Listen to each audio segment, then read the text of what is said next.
እንደምን ሰነበታችሁ ውድ የዚህ ቻናል ተከታታዮች። ለቻናሉ አዲስ ናችሁ ቻናሉ ሰብስክራይብ እንዲሁም ቪዲዮ ለብዙ ሰው እንዲደርስ ቪዲዮን ላይክ ማድረግ ፈጽሞ እንዳይዘነጋ።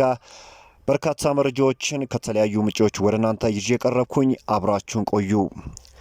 የባየር ሊቨርኩሰኑ ተከላካይ ጆናታን ታ በዚህ ክረምት ነጻ ወኪል ይሆናል። ተጫዋቹ ፈላጊ ክለብ ሆነው ብቅ ያሉ ክለቦች ሪያል ማድሪድ እና ማንቸስተር ዩናይትድ ሲሆኑ ተጫዋቹ ታዲያ 50 ጨዋታዎችን ለክለቡና ለሀገሩ ማከናወን ችለዋል። እንደዚህ አይነት ዝውውር ታዲያ ዩናይትድ ካለው የፋይናንስ አቅም ትልቅ ግባት ሊሆን ይችላል ተብሎም ይጠበቃል። እንግዲህ ተጫዋቹን በተመለከተ አንዳንድ ነገሮችን መመልከት ችዬ ነበር። ግን ተጫዋቹ የሚታወቅበት ነገር እንግዲህ በፍጥነቱና በመከላከል አቅሙ ሲሆን እንግዲህ ለተከላካይ አስፈላጊ ነገር ናቸው የሚባሉት በታክል በኢንተርሴፕሽንና በቦል ሪከቨሪ እነዚህ ሶስት ነገሮች ለተከላካይ ወሳኝ ነገር የሚባሉ ናቸውና በሶስቱ መለኪያ መስፈርት አንጻር እጅግ ድንቅ የሚባል ተከላካይ ነው ማለት ይቻላል። ሌላ አስገራሚው ነገር ደግሞ ስፒዱ ነው። እንግዲህ 35.8 ኪሎ ሜትር ፐር አወር እንግዲህ ስፒድ ያለው ተጫዋች ነውና በሊጉ ፈጣኑ ተጫዋችም ያደርገዋል። የፍጥነቱ በሊደርሺፕ ኤቢሊቲው ወይም ደግሞ በቡድኑን በመምራት አቅም አንጻር ጥሩ የሚባል ተጫዋች ነው ማለት እንችላለን። የቀድሞው የማንቸስተር ዩናይትድ ተጫዋች የነበረ ዌስ ብራውን ማንቸስተር ዩናይትድ በውድድር ዓመቱ ያሳየው ፐርፎርማንስ ተቀባይነት የሌለው ነው ሲል ተናግሯል። በአጠቃላይ 362 ጨዋታዎችን ማከናወን የቻለው ተከላካይ ዩሮፓ ሊጉን ማሸነፍ አማራጭ የሌለው ጉዳይ ነው ሲል ተደምጧል። ዩሮፓ ሊጉን ማሸነፍ አሞሪም በቀጣይ ዓመት ሊገነባው ላሰበው ቡድን የሚሰጠው ጥቅም ሚናው የጎላ ነው ሲልም የማንቸስተር ዩናይትድ የቀድሞ ተጫዋች ዌስ ብራውን ተናግሯል። ማንቸስተር ዩናይትዶች በሪቨር ፕሌቱ ተጫዋች ፍራንኮ ማስታሮኖ ብቃት ተማርከዋል። የተጫዋቹ ፈላጊ ክለብ የነበሩት ሪያል ማድሪድና ማንቸስተር ዩናይትድ የነበሩ ቢሆንም ሪያል ማድሪዶች ከፉክክሩ ራሳቸውን አግልለዋል። እንግዲህ ፋብሪዚዮ ሮማኖ በዩቲዩብ ገጹ ስለ ተጫዋቹ እንዲህ ሲል ተናግሯል። የተጫዋቹ ግራግር አስደናቂ ነው። ተጫዋቹ ከሁሉም መለኪያ መስፈርት አኳያ የተለየ ተጫዋች ነው ሲል ፋብሪዚዮ ሮማኖ እንግዲህ በዩቲዩብ ገጹ ተናግሯል። ፋብሪዚዮ አክሎም ሪያል ማድሪዶች ራሳቸውን ከዝውውር ያገለሉበት ምክንያት ከፋይናንስ አቅም ጋር በተያያዘ እንጂ በተጫዋቹ ላይ ፍላጎት ከማምጣት አንጻር እንዳልሆነም ፋብሪዚዮ ሮማኖ አሳውቋል። በሪቨር ፕሌት እንግዲህ እጅግ ታለንትድ ከሚባሉ ተጫዋቾች ውስጥ ግንባር ቀደሙ ነው ማለት እንችላለን። የቀድሞ የማንቸስተር ዩናይትድ ዋና አሰልጣኝ ኤሪክ ቴን ሃግ ከማንቸስተር ዩናይትድ ከተሰናበቱ በኋላ ያለምንም ኃላፊነት ብዙ ወራቶች ተቆጥረዋል። የጀርመኑ ክለብ ባየር ሊቨርኩሰን ያለፉትን ዓመታቶች በድንቅ ግስጋሴ ላይና ሊጋቸውን ያለምንም ሽንፈት ዋንጫ አንስተው ታሪክ እስከ መጻፍ ያደረሷቸውን ዋና አሰልጣኝ ዣቪ አሎንሶ ጋር የሚለያይ ይሆናል።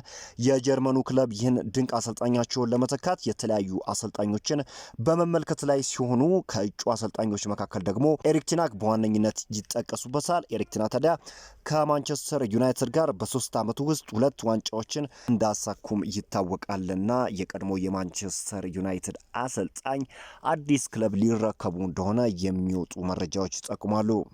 የምዕራብ ለንደኑ ክለብ ቼልሲ የማንቸስተር ዩናይትድ ዋነኛ የፊት መስመር አጥቂ ኢላማ የሆነውን እንግሊዛዊ ወጣት የመሃል አጥቂ ሊያም ዴላፕን ለማስፈረም ፉክክሩን እየመሩት ይገኛሉ። እናም ሰማያዊዎቹ ቼልሲዎች እንግሊዛዊ ወጣት የመሃል አጥቂ ሊያም ዴላፕ እነርሱን የመጀመሪያ ምርጫውን እንደሚያደርግላቸውም ያምናሉ። ቼልሲዎች የሚታወቁበት እንግዲህ ሊጠናቀቁ ወይም ደግሞ በሌላ ክለብ የዝውውር ራዳር ውስጥ የገባን ተጫዋች እንግዲህ ማስፈረም ከዚህ በፊትም ታስታውሳላችሁ እንግዲህ ወደ አርሰናል ሊቀላቀል የተቃረበውን ሚካኤል ሞሪክ ያስፈረማቸው የሚታወቅ ጉዳይ ነው። እሱ ብቻ አይደለም። ጃኮብ ኩዌንዳ እንግዲህ ወደ ማንቸስተር ዩናይትድ ሊቀላቀል እጅግ ተቃርቦ ነበር። ነገር ግን ቼልሲዎች የግላቸው ማድረጋቸው የሚታወስ ጉዳይ ነው። ሊያም ዴላፕም እንግዲህ የማንቸስተር ዩናይትድ የዝውውር ኢላማ መሆኑ ይታወቃል። ግን አሁን ቼልሲዎች ተጫዋቹን ለማስፈረም እንቅስቃሴ እንደጀመሩ ነው እየተገለጸ የሚገኘው። የአትሌቲኮ ቢልባኦ አሰልጣኝ አርኔስቶ ቫልቨርዴ ከማንቸስተር ዩናይትድ ጋር የምናደርገው ጨዋታን በተመለከተ ብዙ ልናስብባቸው የሚገቡ ጉዳዮች አሉ ሲሉ ተናግረዋል። እነርሱ በቆሙ ኳስ ላይ እጅጉን ድንቅ ናቸው። ሆይሉንድ፣ ማጉዌር፣ ዴሊክት የመሳሰሉ የአየር ላይ ኳስ ጎበዝ የሆኑ ተጫዋቾች አሏቸው። በተጨማሪ ብሩኖ ፈርናንዴዝ የመሰለ ጥሩ ቅጣት ምት መቺ ቡድኑ ይዘዋል ሲሉ እንግዲህ አርኔስቶ ቫልቨርዴ ተናግረዋል።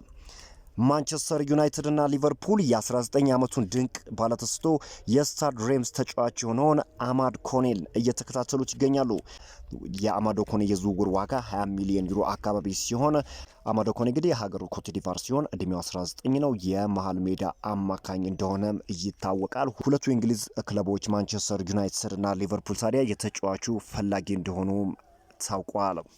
በእንግሊዝ ቻምፒዮንሺፕ የሚገኘው ክለብ ብላክበርን ሮቨርስ የማንቸስተር ዩናይትዱን ተስፈኛ ታዳጊ ለማስፈረም የመጀመሪያ ዙር ጥያቄን አቅርበዋል። ብላክበርን ሮቨርሶች በውሰት ከማንቸስተር ዩናይትድ የለቀቀውን እንግሊዛዊው የ20 ዓመት ወጣት ባለተስፈኛ ዳንኤል ጎሬን ለማስፈረም ለማንቸስተር ዩናይትድ የ500,000 ፓውንድ የዝውውር ጥያቄን አቅርበዋል።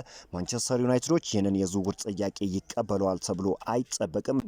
ዳንኮር በዚህ ሰዓት በእንግሊዝ ሊግ 1 ለሚገኘው ክለብ ለሮትሃም ዩናይትድ በውሰት ተሰጥቶ ይገኛል። በዛሬው ዕለት እንግዲህ አትሌቲኮ ቢልባኦን ማንቸስተር ዩናይትድ የሚገጥም ይሆናል። እንግዲህ ወደ ስፔን የተጓዘው የማንቸስተር ዩናይትድ ስብስብ እንግዲህ በረኛ አንድሪ ኦናና፣ ባይንደርና ሂተን ሲሆኑ ተከላካይ ሃሪ አማስ፣ ዴሊት ዶርጉ፣ ኤቫንስ፣ ፍሬድሪክሰን፣ ካማሰን፣ ሌንድሎፍ፣ ማጉዌር፣ ማዘራዊሾ እና ሌኒዮሮ ሲሆኑ በአማካኝ ስፍራ ላይ ካስሜሮ፣ ኤሪክሰን፣ ብሩኖ ኮኔ፣ ማይኖ፣ ማውንት እና ኦጋርቴ ሲሆኑ በአጥቂ ስፍራ ላይ አማድ ዲያሎ፣ ማንታቶ፣ ገርናቾ፣ ሆይሉንድ እና ቺዶ ኦቢ ማርቲን እንግዲህ አብረው ከዋናው ቡድን ጋር መጓዝ ችለዋል። በአውሮፓ ሊግ ያልተመዘገቡ ተጫዋቾች እንግዲህ አብረው ከቡድኑ ጋር የተጓዙበት ምክንያትም አርብ ዕለት ለእሁዱ የፕሪሚየር ሊግ ጨዋታ እዛው ቢልባኦ ቆይተው ልምምድ ሊያከናውኑ አስበው እንደሆነ ክሪስ ወለር ዘግበዋል። ሮበን አሞሪም የቪክተር ዮክሬሽን ዝውውር በተመለከተ እንግዲህ አስተያየታቸውን ሰጥቷል። ከዮክሬሽ ጋር አላወራሁም፣ ነገር ግን ዩናይትድን መወከል የሚችሉ እንጂ ለትልልቅ ውድድሮች የሚሆኑ ተጫዋቾች አንፈልግም ሲሉ ተናግረዋል። ተጫዋቾች ወደ ማንቸስተር ዩናይትድ ለመዘዋወር የሚፈልጉት ቻምፒዮንስ ሊግ ለመጫወት ብቻ ከሆነ አይመጡም ሲሉም ሮበን አሞሪም አክለዋል። እንግዲህ ይህንን አስተያየት የሰጡበት አንደኛው ሪዝን እንግዲህ ቪክተር ዮክሬሽ በአውሮፓ ቻምፒዮንስ ሊግ መሳተፍ ወደሚችል ክለብ የመዘዋወር ፍላጎት እንዳለው ካሳወቀ በኋላ ነው። በዛሬው ዕለት ማንቸስተር ዩናይትድ አትሌቲኮ ቢልባኦ እንደሚገጥም ይታወቃል። እንግዲህ ማንቸስተር ዩናይትድ በታሪክ ከቢልባኦ ጋር 4 ጊዜ በአጠቃላይ የገጠመ ሲሆን በእነዚህ ጨዋታዎች አንድ ጨዋታ ብቻ ነው እንግዲህ ያሸነፈው። ከአራቱ የእርስ በርስ ግንኙነቶች ውስጥ አንድ ጊዜ ያሸነፈ ሲሆን በሶስቱ ደግሞ በቢልባኦ አሸናፊነት መጠናቀቅ ችሏል እና ከታሪክ አንጻር አትሌቲኮ ቢልባኦች የበላይነት እንዳላቸው ይታወቃል። ጉዳት ዜናን በተመለከተ ማንቸስተር ዩናይትድ በኩል ጉዳት ላይ ከነበሩ ተጫዋቾች አማድ ዲያሎና ማቲያስ ዴሊክ ከጉዳታቸው ማገገም ችለዋል። አይደን ኤቨን፣ ጆኒ ኤቫንስ ወደ ልምምድ ቢመለሱም ከዛሬው ጨዋታ ውጪ መደረጋቸው ተመላክቷል። እንደተለመደው በማንቸስተር ዩናይትድ በኩል በጉዳት ምክንያት በርከት ያሉ ተጫዋቾች ለጨዋታው እንደማይደርሱ ይታወቃል። በማንቸስተር ዩናይትድ በኩል ጨዋታውን የሚያመልጣቸው ተጫዋቾች ቶቢ ኮለር፣ አይደን ኤቨን፣ ጆኒ ኤቫንስ፣ ሊዛንድሮ ማርቲኔዝ፣ ጆሹዋ ዘርክሲና ዲያጎ ዳሎት ናቸው። የማቲያስ ኩና የቡድን አጋር የሆነው ማት ዶኸርቲ ማቲያስ ኩናን በተመለከተ ለስካይ ስፖርት ቃለ ምልልስ በሚያደርግበት ወቅት ይህንን ተናግሯል። ማቲያስ ኩና በቀጣይ ዓመት በቻምፒዮንስ ሊግ የመጫወት እድል አለው ሲል ተናግሯል። ይህ የሚጠቁመው የተጫዋቹ ልብ ወደ ዩናይትድ መሄድ ወይም ወደ ትልቅ ክለብ የመሄድ ፍላጎት እንዳለው የሚያመላክት ሲሆን ከሰዓታት በፊት ደሰን ይዞት የወጣው መረጃ እንደሚያመላክተው ከሆነ ማቲያስ ኩና በይፋ ለዩናይትድ ለመፈረም መስማማቱን ያሳወቀ ሲሆን ይህ እንዲፈጠር ደግሞ ማንቸስተር ዩናይትድ በርካታ ተጫዋቾችን ለመልቀቅ ዝግጁ መሆኑ ታውቋል። ራሽፎርድ ወደ ባርሴሎና ለመሄድ መስማማቱ የሚታወቅ ጉዳይ ነው። ከሱ በተጨማሪ ደግሞ አንቶኒና ሳንቾም በአጥቂ መስመር ላይ ማንቸስተር ዩናይትድን በቀጣይ ይሰናበቱታል ተብለው የሚጠበቁ ተጫዋቾች ናቸው። የዚህ ቻናል ተከታታዮች በዛሬው ዕለትም በርካታ መረጃዎችን ወደ እናንተ ይዤ ቀረብኩላችሁ። በአዲስ ቪዲዮ እስክንገናኝ ድረስ መልካሙን ሁሉ ተመኘው። ቻው ብያለሁ።